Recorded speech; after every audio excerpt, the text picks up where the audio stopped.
It's great to be with all of you, and I'm excited because today what I've pulled together are some of my favorite insights and tips from elite crisis responders. And more than anything, part of the reason I pulled this together was to remind myself of these tools, especially given the current reality with the global pandemic, and because I'm currently sheltering in place with a 3-year-old and a 6-year-old, so homeschooling and all that entails, and so the juggling and the stress levels have been really an interesting challenge, and so this was more than anything a reminder for myself about how we can all really do condition setting, right, to make sure that we have the mental stamina and the tools ready so that we can be really clear about the decisions that we're making in times of crisis. And so to kick us off, I wanted to share just a brief agenda, and I'm going to share with you just some insights, not only on the practical side, some tools and insights that I collected, but also share some further resources at the end and some final thoughts about just the crisis management landscape. But really, this is about making this session as informative and as practical for all of you. And so I really want to leave as much time for questions.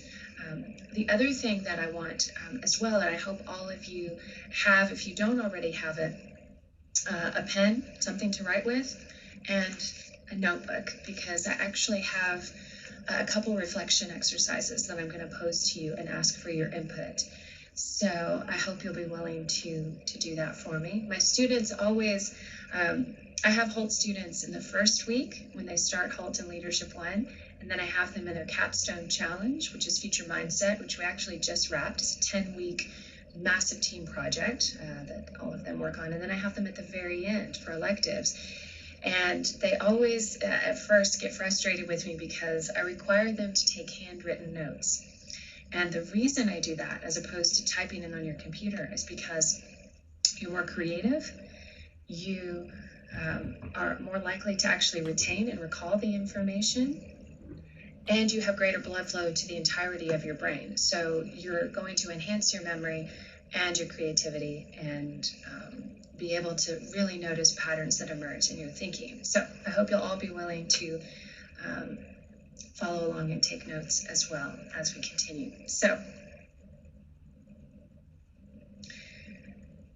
when it comes to a Hult degree and why it's so powerful, for me, it comes down to one aspect, and that's social capital, the amount of trusted, diverse relationships that you build from all over the world. And it's not just from interacting with your peers, other students, but also from the faculty. And we all bring very diverse, rich social capital from our own background and experiences. And so I just wanted to give you a little bit of context on mine, because it's quite unusual for a business school. And it'll help give you a sense of why I chose the title that I chose for this session, From Navy SEALs to Neurosurgeons. So I started my professional career fresh out of grad school. I was a hacker for the State Department, and so I worked for the Bureau of Diplomatic Security. I was involved in cybersecurity efforts all over the world. I lived in the Middle East, all throughout Asia. I loved it. It was a fascinating time. I was leading red teams. And through that work, that's when I first started working quite a bit with law enforcement, intelligence services, and the military. And so I have really an immense respect for those individuals who are doing crisis response from that side of things. The other thing that really fundamentally shaped me and why I'm so curious about the mind and the brain is because I lost my mother. She died of brain cancer at age 46 when I was 21. And that really, for me, sort of set me on this path of I want to better understand the brain. And so that's why I have just developed a number of relationships, not just with neurosurgeons, but neuroscientists, even neuronutritionists, and I bring that into everything that I do with our students, because I think so many of us are dealing with, just constant stress and now constant crisis, and our ability to adapt and cope and respond and thrive in this environment, it's really challenging, and we need all the mental tools that we can get. So I have collected quite a lot of social capital on that side of things. And then from a business perspective, my background is quite unusual in that I'm in a space called corporate diplomacy. So I work at the intersection of companies, governments, and NGOs, nonprofits, on a number of geopolitical efforts and globally diverse teams. And so it's really fun work, and it's incredibly challenging and very dynamic, and incorporates geopolitical risk as well as crisis management. So I bring in a lot of that social capital from working with companies in every sector all over the world into the classroom. So that's the context for today, and where I sort of got some of these insights that I'm going to be sharing with all of you. It's great to be with all of you, and I'm excited because today what I've pulled together are some of my favorite insights and tips from elite crisis responders. And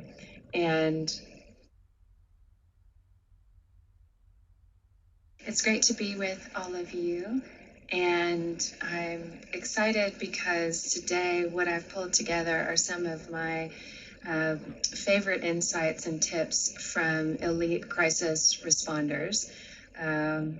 And more than anything, part of the reason I pulled this together was to remind myself of these tools, especially given the current reality with the global pandemic, and because I'm currently sheltering in place with a 3-year-old and a 6-year-old, so homeschooling and all that entails, and so the juggling and the stress levels have been really an interesting challenge, and so this was more than anything a reminder for myself about how we can all really do condition setting, right, to make sure that we have the mental stamina and the tools ready so that we can be really clear about the decisions that we're making in times of crisis. And so to kick us off, I wanted to share just a brief agenda, and I'm going to share with you just some insights, not only on the practical side, some tools and insights that I've collected, but also share some further resources at the end and some final thoughts about just the crisis management landscape. But really, this is about making this session as informative and as practical for all of you. And so I really want to leave as much time for questions. The other thing that I want as well, and I hope all of you have, if you don't already have it, a pen, something to write with, and a notebook, because I actually have a couple reflection exercises that I'm going to pose to you and ask for your input. So I hope you'll be willing to do that for me. My students always, I have Hult students in the first week when they start Hult and Leadership 1, and then I have them in a capstone check. It's great to be with all of you, and I'm excited because today what I've pulled together are some of my favorite insights and tips from elite crisis responders. And more than anything, part of the reason I pulled this together was to remind myself of these tools, especially given the current reality with the global pandemic, and because I'm currently sheltering in place with a 3-year-old and a 6-year-old, so homeschooling and all that entails, and so the juggling and the stress levels have been really an interesting challenge, and so this was more than anything a reminder for myself about how we can all really do condition setting, right, to make sure that we have the mental stamina and the tools ready so that we can be really clear about the decisions that we're making in times of crisis. And so to kick us off, I wanted to share just a brief agenda, and I'm going to share with you just some insights, not only on the practical side, some tools and insights that I've collected, but also share some further resources at the end and some final thoughts about just the crisis management landscape. But really, this is about making this session as informative and as practical for all of you. And so I really want to leave as much time for questions. The other thing that I want as well, and I hope all of you have, if you don't already have it, a pen, something to write with, and a notebook, because I actually have a couple reflection exercises that I'm going to pose to you and ask for your input. So I hope you'll be willing to do that for me. My students always, I have Hult students in the first week when they start Hult and Leadership 1, and then I have them in a capstone challenge, which is Future Mindset, which we actually just wrapped. It's a 10-week massive team project that all of them work on. And then I have them at the very end for electives. And they always at first get frustrated with me because I require them to take handwritten notes. And the reason I do that, as opposed to typing it on your computer, is because you're more creative, you are more likely to actually retain and recall the information, and you have greater blood flow to the entirety of your brain. So you're going to enhance your memory and your creativity and be able to really notice patterns that emerge in your thinking. So I hope you'll all be willing to follow along and take notes as well as we continue. So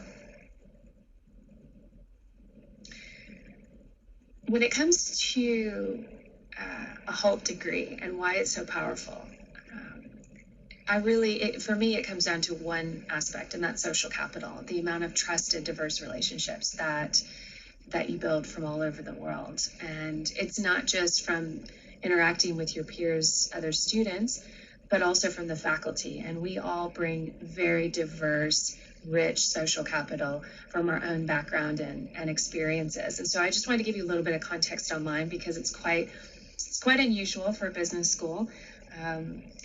And it'll help give you a sense of why I chose the title that I chose for this session, From Navy SEALs to Neurosurgeons. So I started my professional career fresh out of grad school. I was a hacker for the State Department, and so I worked for the Bureau of Diplomatic Security.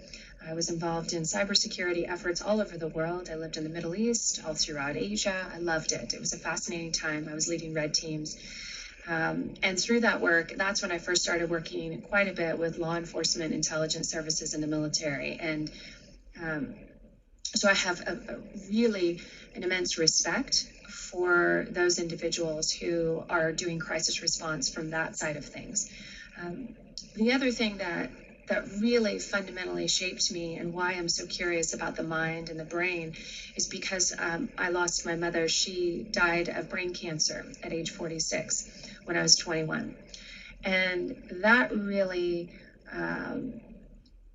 for me, sort of sent me on this path of I want to better understand the brain. And so that's why I have just developed a number of relationships, not just with neurosurgeons, but neuroscientists, even neuronutritionists, and I bring that into everything that I do with our students, because I think so many of us are dealing with, just constant stress and now constant crisis, and our ability to adapt and cope and respond and thrive in this environment, it's really challenging, and we need all the mental tools that we can get.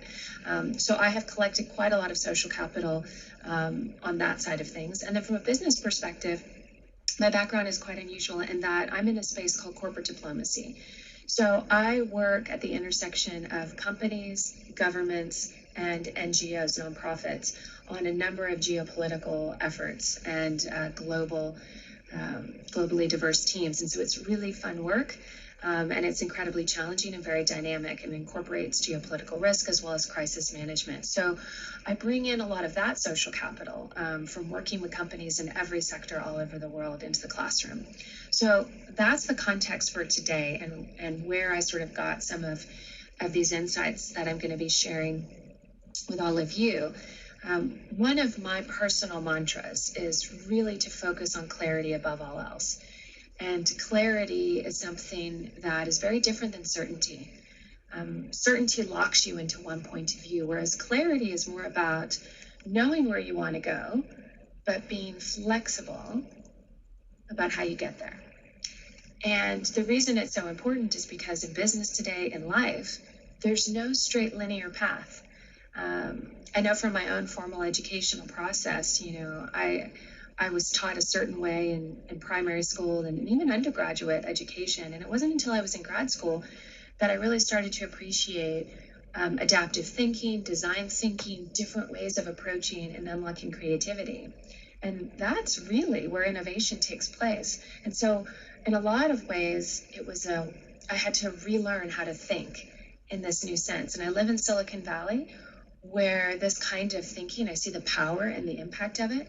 And with my students in the Future Mindset Capstone Project, we basically lead them through this process and allow them to think about technology and a number of different approaches to various industries 10, 20, 30 years in the future. And that requires a tremendous amount of creativity and different ways of thinking. And so this idea of clarity and how can we find clarity and make better decisions, this is incredibly important.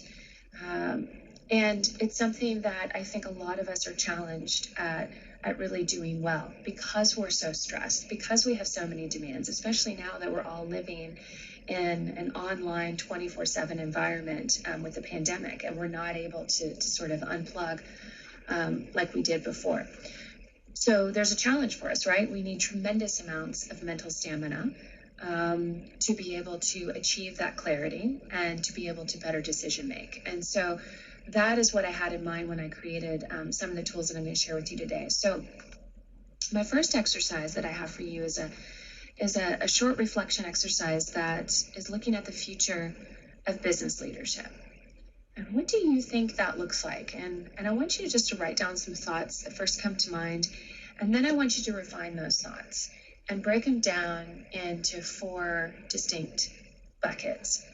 What is the mindset that future business leaders are going to need? What is the skill set, the experience set, and what are some of the traits that those individuals might possess to have a positive impact? So if you can just start sharing some of those thoughts as they come to you in the chat, I would really appreciate it. Good, some of you are starting to post, thinking in a strategic way.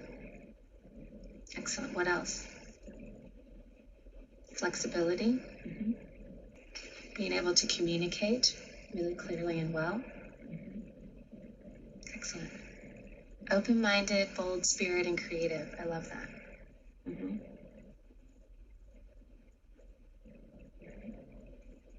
A different mindset brings a new perspective. Excellent. What are some of the experience traits? Yes, a trait, there's a question that came through from Eileen. A trait is, yes, it's like a personality characteristic or something dealing with their character. Complex problem solving, good. What are some of the traits that you wrote down? Critical thinking. Have experience in multiple environments, yes, absolutely. So keep sending in your responses to these, and I thought I'd share with you what I wrote down. And it's a number of things that come together, and part of the reason why I think this reflection is so important is because in so many ways, this pandemic has really highlighted both examples of great leadership and examples of leadership that's fallen short. And the reason I teach, the reason I love being in the Hult environment is because we're all about developing leaders who want to have a positive impact in the future. And how do you do that? How do you do that well? And so I think, we are at a point just in our own society globally where we can actively be shaping what that future of leadership looks like. So to me, the mindset is a combination of things, and some of you already touched on what these are. A service mindset. I was raised by a Marine Corps fighter pilot. My dad, and my family just had a long tradition of serving others, and that's a part of who I am. It's a core value of who I am, and I find that in business, especially, having that broader purpose beyond just your own benefit, just how transformative that can really be. So I definitely see that service mindset as being a core component.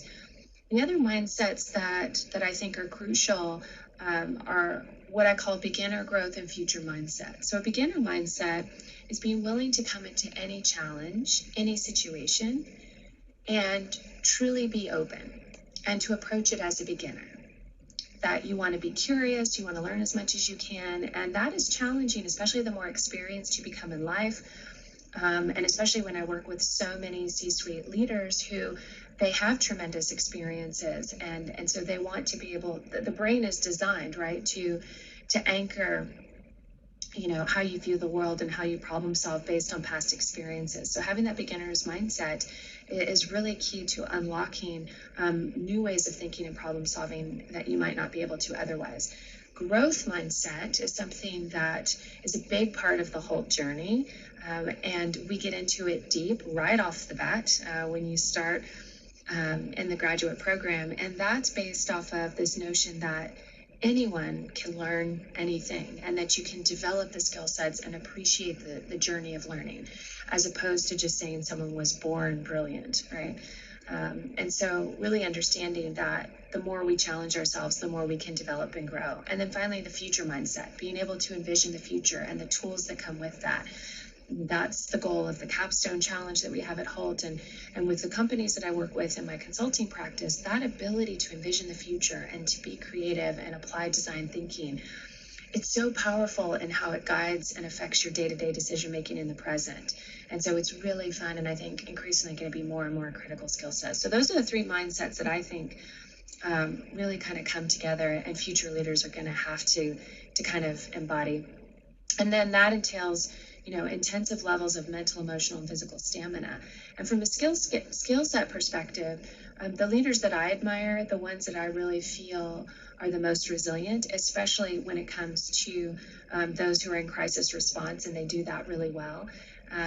They're able to work collaboratively and cross-culturally, as well as cross-generationally in a very dynamic way. And so their skill sets and their ability to manage their emotions are essential there, because emotions are always part of the equation. And so I love that sort of concept of emotional agility. And in my social capital, especially going back to our theme for today and some of the key insights from Navy SEALs and neurosurgeons, they really are able to harness and leverage their emotions so that it serves them instead of being a roadblock. And I just find that incredibly interesting and powerful, because they have the ability to keep their own emotions in check and then to calm those around them, which really accelerates kind of how you work together as a team. And then finally, the experience set. Several of you touched on some of these insights. The training is intense and it's a lifelong journey. It never ends. The learning is continual. That's true for Navy SEALs, it's true for neurosurgeons, and it's true for all of us in global business. We're always learning, and we should continually seek to challenge ourselves so that we can not only, grow individually, but also grow collectively. And so what I find fascinating about working with Hult, and my students especially, is that when you come together, whether it's in a virtual space or even in one of our global campuses, and you're able to work together in a highly diverse setting, it's truly awesome to see how people are able to come together and build off of that diversity and to really unlock creativity and innovation. And then finally, the experience set that really makes all the difference in your career and in life and in the impact you want to have is that social capital and your ability to strategically influence. And so the more experience you get working with other cultures, that is just incredibly powerful currency for your career and the future choices and opportunities that you have in your life. And so what's amazing is, in the Future Mindset Capstone Challenge, which we just wrapped, each team had a minimum of 4 different nationalities. There was gender diversity. And so they really had to work together in a very short amount of time and find ways to bridge those cross-cultural differences as well as different mindsets and skill sets and build off of it. And so to see that kind of come together was just amazing. And that makes me hopeful, right? Because when I see that happen and to see a team like that come together and be able to think 10 years out, that makes me hopeful that we're going to be able to really reshape leadership going forward. So some of the proven practices that I want to share with you today certainly come from the work that I've done with Navy SEALs, law enforcement, and other crisis response managers, as well as neurosurgeons and friends of mine who are in the neuroscience space. There are also insights that I've collected and just found incredibly beneficial in my own career and living and working around the world.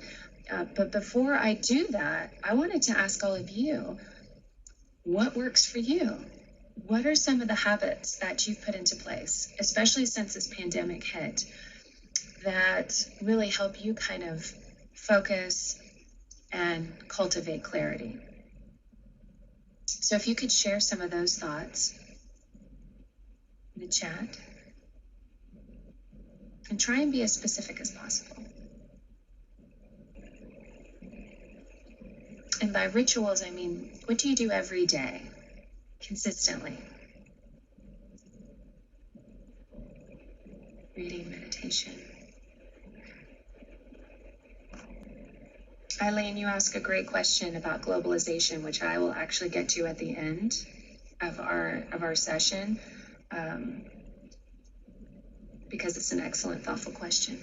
Okay, so reading, meditation, meditating, a lot of reflection. Anything else? Any other habits? Fitness, good.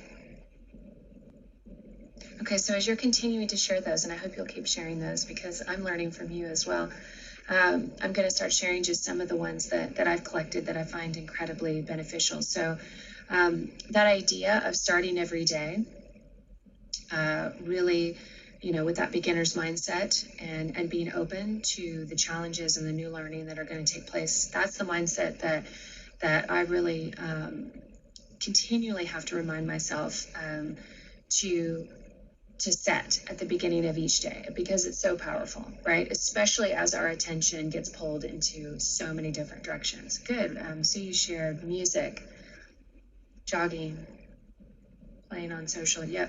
So the more you're able to go to places where you're able to fully relax, where you're able to fully reset and just allow your brain to sort of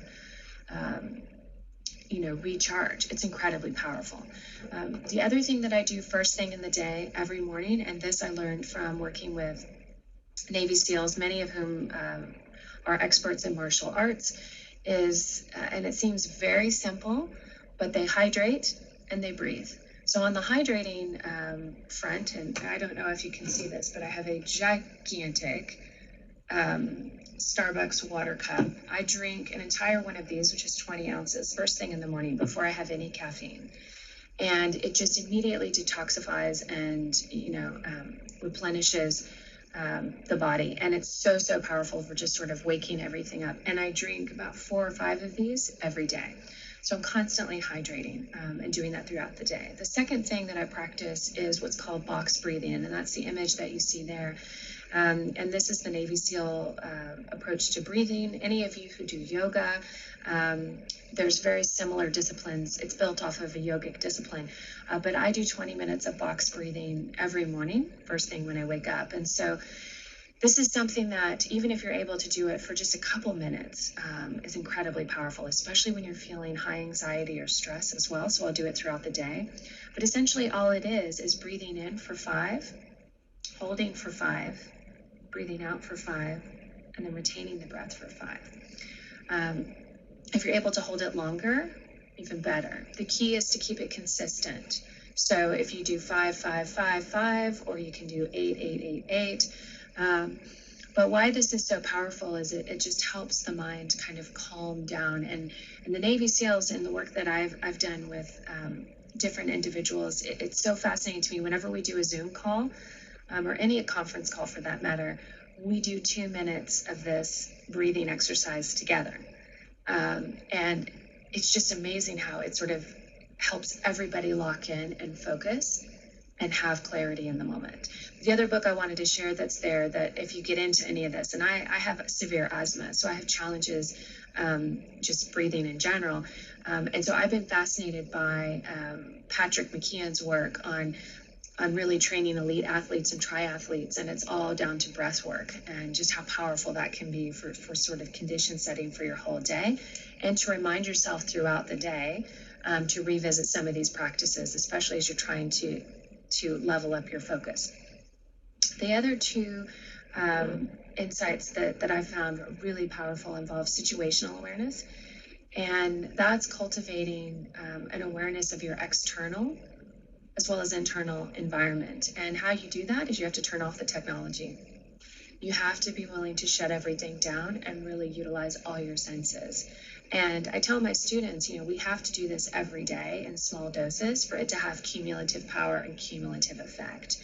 But that sense of being able to notice when there's a shift in any environment, which is difficult to do, right, in a virtual space. But that situational awareness is just really being aware of all the different elements that are happening around you and then responding accordingly. The other key piece of this is aligning our intention with our attention.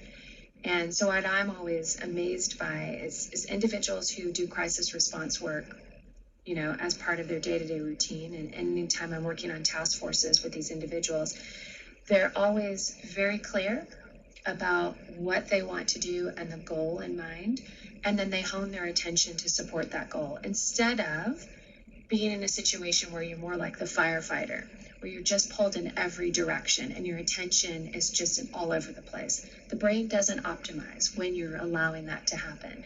So I set my intention every day, and then I set my intention before any event or activity or meeting that I have. And then I align my attention to support that, instead of it being the other way around. So, and then that next piece is all about learned optimism and this skill set of constant reframing for the positive. This comes from McKinsey and their Centered Leadership Institute, and really also too for myself, working with entrepreneurs all over the world. And for those of you who are entrepreneurs, who want to be, entrepreneurs or aspiring, right, you have to develop this skill set, even if you're naturally more pessimistic, because that notion of learned optimism is what makes us resilient in the long run. So it's not to say that there isn't value from pessimism. You actually, right, can derive a number of really interesting insights and valuable insights when you're pessimistic for certain periods of time. But in the long run, there's tremendous amounts of research that have borne this out, that when you look for the positive, and when you reframe in your mind, right, that beginner's mindset and what can I learn and how can I grow from this challenge, just how powerful that is long term on your mental stamina and your mental energy reserves. And then also too, just practicing gratitude every day in the small moments, for especially when you're inundated with negativity like we have been with our current news cycle. And on that note, I wanted to share with you one of the thought leaders. This is what I love about Hult, is that from the faculty to the deanery, we just have so many amazing, cool thought leaders. One of them is Dr. Sam Shaheen. So she has her doctorate in organizational psychology and behavior. And I loved an article that she wrote actually in 2015 that I just unearthed recently, and it's sort of timeless wisdom. But she was talking about, cognitively speaking, how for every negative stimulus, we need to have at least 2 or 3 positive stimuli to recover and to regain our mental energy, 5 if it's really severe. And so when I think of that in the context of just the continual negative news cycle as it relates to the pandemic, just how important this is for our ability to cope, for our ability to be emotionally agile, and then also for mental clarity, to be able to really kind of rebuild our mental stamina. So you have to balance it out and really have a disproportionate focus on the positive, just so that mentally we can survive and thrive in this environment. Oops. The other tool that I wanted to share with you, and we're not going to be able to go into depth because I can already tell we're sort of running out of time for the formal part of the webinar, and I want to get to more of your questions. But I did want to share with you one of the decision-making tools that we certainly use at Hult, and we use it as part of the Future Mindset course, especially with regards to cybersecurity and even the AI components that we have embedded into it, and that's the OODA loop.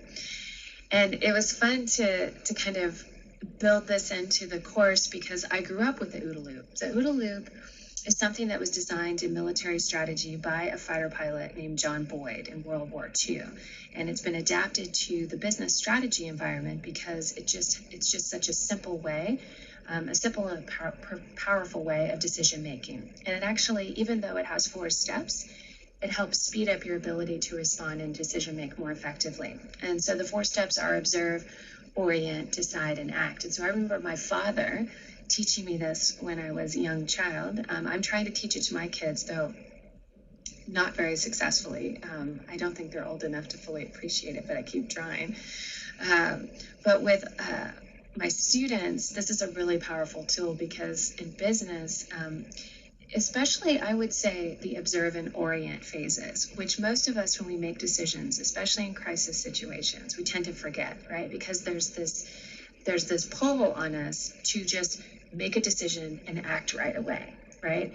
And everybody wants us to be able to do that, and there's value in that to a certain extent. And yet what I find so amazing about this tool is that if you take a minute to just fully observe your environment and scan your environment and then to orient yourself to that environment through situational awareness, through getting enough data and research to support, a number of different outcomes or possible ways you could take your decision making, and then looking at those scenarios through the decide lens before you act, it just makes your decisions that much more clear, concise. People are able to rally around it. They understand it better rather than just sort of reacting on the fly.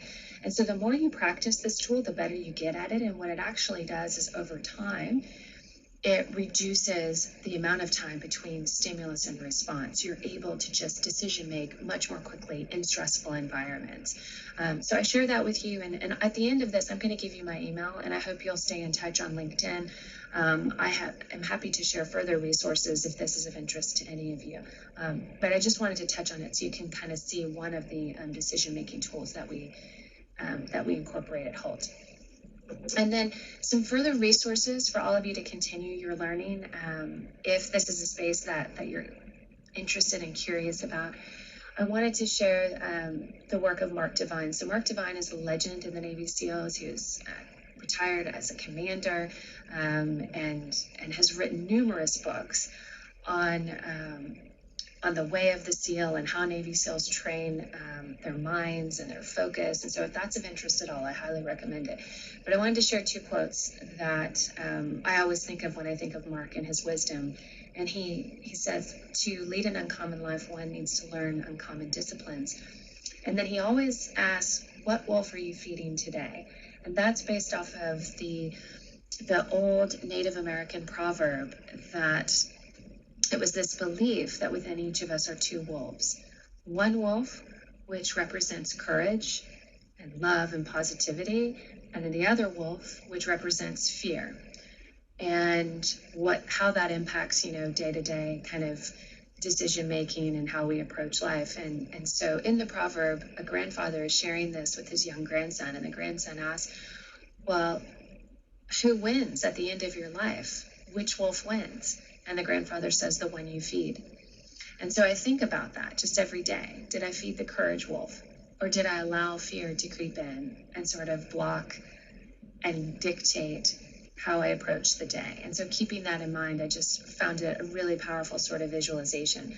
The other thing about Mark is, and his books are all fantastic, so if you get into this space at all, if you want to learn more, I highly recommend it.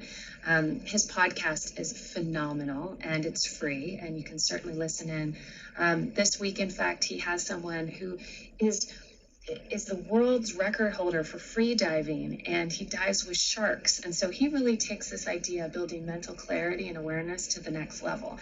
And Mark is able to bring in these amazing thought leaders. So I just share that as a resource for continued learning on that front.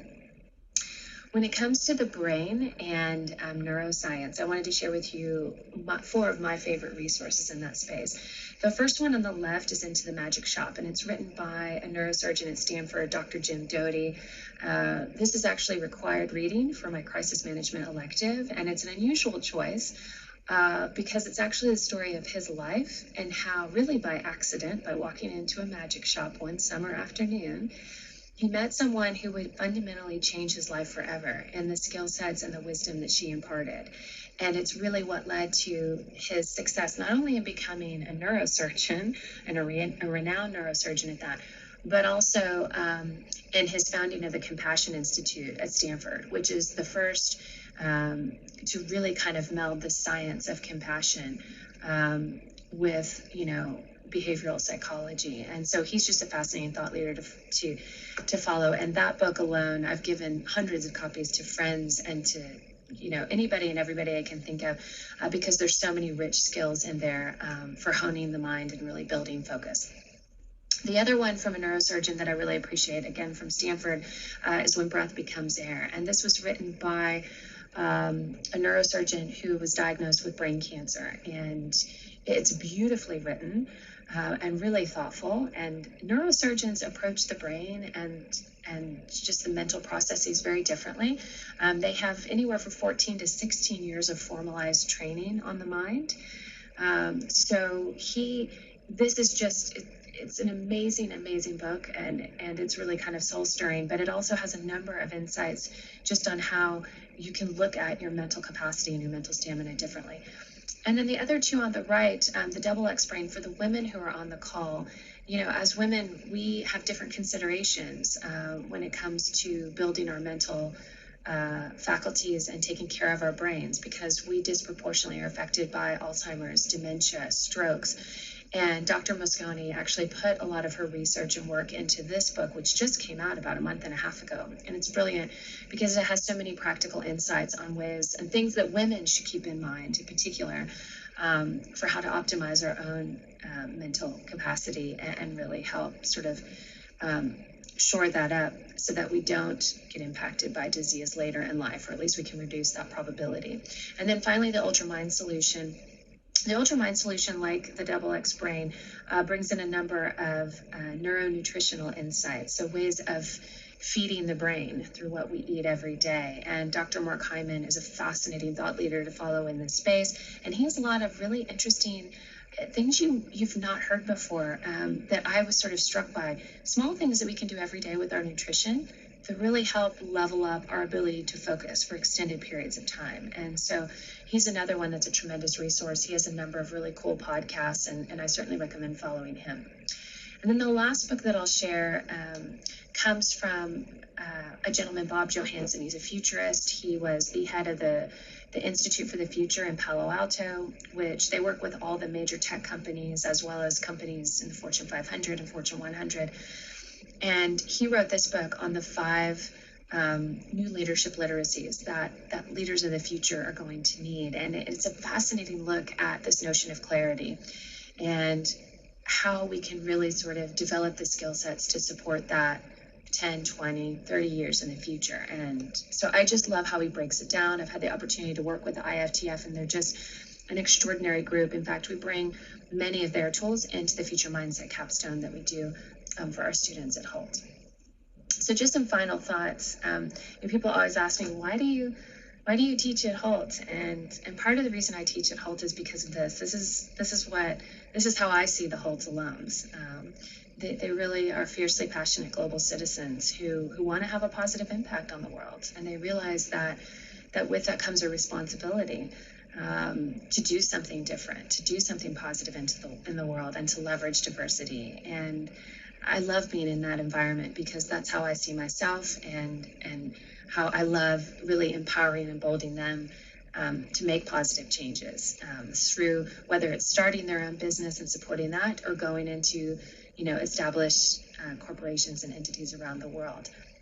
I thought I'd share a couple insights too from some of my colleagues who I also admire and really appreciate just kind of their unusual approach to education And one of them is Ted Ladd. He's our Dean of Research. He teaches strategy and a number of other courses. And I love this quote that he had about resilience and agility. And he talks about preparing for a crisis during a crisis doesn't work, right? It's like trying to repair or improve a jet engine mid-flight. And then he talks about how, those who really thrive and who are resilient and agile in crisis, they're constantly repairing and improving the engine, their own engines, right? And so that's something that I love how he sort of captured that, and I appreciate that he's a thought leader in this space. He started and run many companies, and you can definitely follow him on Forbes because he's always putting out new thought leadership pieces that I highly recommend. And Ted is always one that makes us laugh and have fun when it comes to business strategy. And I think if you're not having fun, then what's the point, right? That's going to deplete your mental reserves. The other thought leader I wanted to share with you is Dr. Olaf Grote. He is an AI expert. He has written numerous books. He has his own AI firm called Cambrian Futures, and he was my co-professor on the Future Mindset course that we just wrapped. And I love how he talked about our role as faculty as being coaches and mentors and facilitators, and that's really unique. I mean, when I was in grad school, I definitely didn't feel like my professors were my coaches or my mentors, save one or two at the most. And even then, it wasn't like I felt like I could reach out to them and get their advice about my career goals and what I was passionate about. And that's a relationship that we have with our students, which I think is pretty extraordinary. And so I just love how Olaf really sort of captured that. And if you're passionate at all about the intersection of AI and really what that means for the world, definitely recommend following Olaf and his book, Solomon's Code. So the last thing I'll leave you with is, this is the mantra that I say every night with my kids. We tell each other, be grateful, be great, help others, finish strong. And that speaks to the values that we have as a family, the values that I have in business and in life. And this notion of finishing strong, what that means, and we're not so good at this always in the West. We're great at starting things, but when it comes to finishing things and finishing things well, not so much. And what that means is that we're willing to take the time to contemplate, to reflect on what we've learned, and to think about what we want to do differently going forward. And so the question I always ask myself at the end of any course that I take, at the end of any course that I teach with my students, and I'm going to pose this to you on this webinar. What will you do differently going forward? Write it down. Be specific. Because if you weren't willing to do something different, or at least look at things different, or be more curious about something, then we've just wasted our time together. So I challenge all of you to think about, is there another habit you're willing to try based on just what I've shared today? Is there something that you're curious about that you want to investigate, learn more about? Be specific and write it down. Because when you write it down and then when you share it with people who are in your family or your peers, then you're more likely to actually do it. So in my classes, I not only pose the question and have my students write down their answers, but I have them stand up and actually share it with everybody in the class, and it's really powerful. So finally, I want to thank you for having me, and I want to share my email and encourage all of you to connect with me on LinkedIn. And I'm going to try and get to as many of your questions this evening as possible. But if for any reason, you have to jump off or we're not able to get to your questions in this session, please feel free to email me, and I'm happy to answer those one-on-one. And if you follow me on LinkedIn, you can see a ton of resources that I've posted in each of these areas that we've kind of touched on tonight. So I really appreciate all of you taking the time to be with me, and we'll open it up for questions. So I guess I could start with the question that Eileen posed, which was a really good one, and that'll kind of kick us off as you're all thinking about other questions you want to pose. But Eileen asked, and hopefully I'm encapsulating this properly, Eileen, but you said, what does the current pandemic mean for globalization? And it's a huge, complex issue, right? And I don't think we know yet, because certainly there's been a contraction as each of us are forced, in many cases, to shelter in place, right? So we're physically disconnecting from people, and yet I feel more connected to my students and my clients than ever before, in many ways, because we're all in this together. We really have that feeling of it. And on any given conference call, I have people calling in from all over the world. So I just don't think it's sustainable to think that globalization as a model failed and therefore we're not going to use it, right? We're just going to make everything in our individual countries and we're not going to rely on the global supply chain. That's not realistic for the future. And I know that's part of the rhetoric for certain political leaders, especially here in the United States and around the world. And I think that's a very dangerous mindset to have. And I don't think it's sustainable to even think that would be a future that any of us would want. So globalization is going to be with us. I just think it's going to shift and it's going to look different going forward, right? So do we really consider Times QS rankings when choosing an MBA program? That's up to each of you individually. What I can say is, as you're evaluating where you want to spend your time and energy, I really hope you'll consider what you value in life and what you value in your future career. Is having a global career and working with people effectively from around the world a core value that you have? If it is, like it is for mine, then this is the place you do it. And it doesn't matter what the rankings are. Everybody places different value on this. Whenever I look at and hire someone, I don't care necessarily where you went to school. I care about what you learned. And did you really pursue things that you were passionate about and purposeful about? And so I know, because Hult is such a global environment and it's so entrepreneurial in its approach to education and really being highly practical, that we attract a very different, unique kind of student and person who's willing to learn in that kind of environment. And that's why I love recommending Hult students, for employment, because I know that Hult students are able to adapt to any environment and work globally. I can't say that about other schools. And I have taught at a number of other institutions. I don't anymore. But when I was first starting my teaching, I taught down at USC, and then I've guest lectured and taught electives at a number of other MBA schools. And the reason I only teach at Hult now is because I've never found another environment quite like this, truly this global, and also so entrepreneurial. And what I mean by that is not just that we encourage entrepreneurs, but as professors, we're practitioners. So in our consultancies, in our day-to-day lives and work, we bring that into the classroom. So it's not about the theory, it's about practical application. So on day one, when you graduate, can you use the tools that we've given you, that we've shared with you? And so that's a very different approach. And they allow us as professors to be really creative in how we put those pieces together. And that's so fun, and the students benefit from that.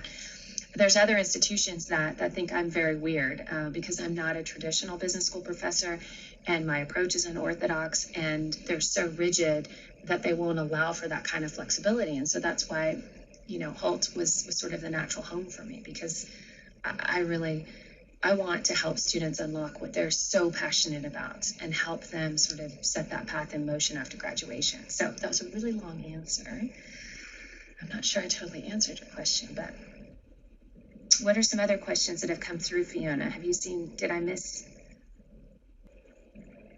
Sonia just sent a question. How to grasp the opportunities efficiently in crisis. So yeah, I love your comment too. We're processing information. Good. Processing and contemplation is powerful.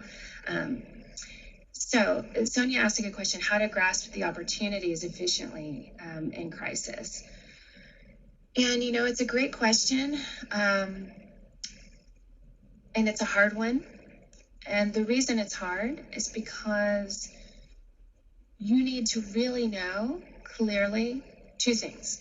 One, what are your values? And two, what are you passionate about? When you know those two things, you're able to cut through some of the noise that surrounds us in a crisis situation. And so I spend a lot of time with my students helping them refine this, because so often, we're never given the time or the space to think about truly what we value, and then what we're passionate about and what we want to accomplish in life.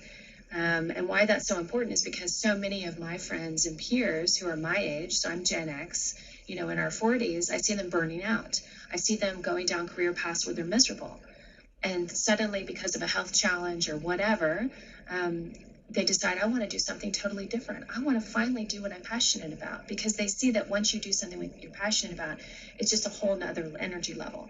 So that helps me in many cases break through kind of the opportunities out there, instead of just saying yes to everything, which is not sustainable, by the way, to go, what do I really care about? And what do my strengths really lend themselves to? So it's sort of like a matching process that you get better at over time. And especially in times of crisis, especially when you have so many opportunities like you have now, right? What I find fascinating about kind of the Hult journey, and I'm seeing it now because I've been grading these future mindset reflection essays that everybody's done over the last few days, is watching the transformation occur over the year. And it's really pretty extraordinary, because while it's the most intense year, and we're really cramming almost 2 years of content and skills development into 1 year, there's also space created within each element to allow you to think critically and to really totally reorient yourself to the opportunities that are out there, instead of just reacting, right? Because it's truly overwhelming and paralyzing when you just look at all the opportunities that present themselves. The other thing too, I will say, is the pandemic is fundamentally shifting the job landscape. And certain industries are completely changing, and companies are completely changing their process of hiring and the skill sets they're looking for. And so that's too why I wanted to share some of the skill sets that I shared today in the slides, because those skill sets are the ones that I have friends reaching out saying, I need somebody with these skill sets, and so these are the sorts of things that that Hult is constantly looking at reinforcing and developing in all of our graduates, which is pretty extraordinary. Thank you guys so much. Yes, please email me. You have my email right there, so reach out. Feel free to send me an email or connect on LinkedIn. And I look forward to staying in touch. And yes, let it process, let it marinate, and then please as well, if things come out of this presentation that you have further resources, share them with me, because I'm always learning from you as well, and I really appreciate any further resources and new learnings wherever I can find them. So have a great day, everyone. It's great to be with you.